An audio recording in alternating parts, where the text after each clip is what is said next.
Bəzi vərdişlər uğurdan bizi saxlayırlar. Bizim vaxtımızı boş yerinə tələf etməyə gətirib çıxardırlar. Onlardan ən böyüyü sosial şəbəkələrdir. Tanışlardan biri telefonunu itirir, bir həftədən sonra tapır. Və deyir, bir həftə ərzində gördüm ki, mənim nə qədər boş vaxtım varmış. Bu bir həftəyə qədər elə bilirdi ki, bunun boş vaxtı yoxdur. Hətta kitab oxumağa belə deyirdi ki, mənim boş vaxtım yoxdur. Hansısa bir qohumunu gedib ziyarət eləməyə deyirdi, boş vaxtım yoxdur. Bir həftə telefonunu itirir və deyir, mən boş vaxtın çoxluğundan başladım darıxmağa, başladım dəli olmağa ki, mənim nə qədər boş vaxtım varmış. Sən demə, bütün o boş vaxtları bu telefon doldurur. Hansısa obyekt səni özünə çəkirsə, o maraqlıdırsa, sən vaxtın necə keçdiyini bilmirsən. Deyirsən, bir 5 dəqiqə telefona baxım. Girirsən telefona 1-2 saatdan sonra çıxırsan.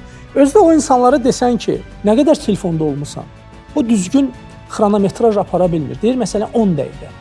Deyirsən, bir də ora bax, görür ki, bir 2 saatda oradadır.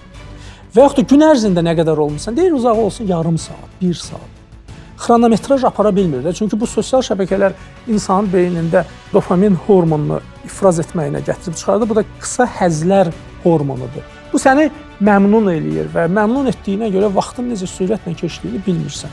Və axırda da görürsən ki, bir xeyli vaxtın gedib. Sosial şəbəkələrdə vaxt keçirmək, faydasız vaxt keçirmək, səhər tezdən duran kimi telefona getmək, əlvi telefonu uzatmaq, telefon olmayanda insan özünü narahat hiss eləmək. Bunlar hamısı pis vərdişlərdir və bizim vaxtımızı israf eləyirlər.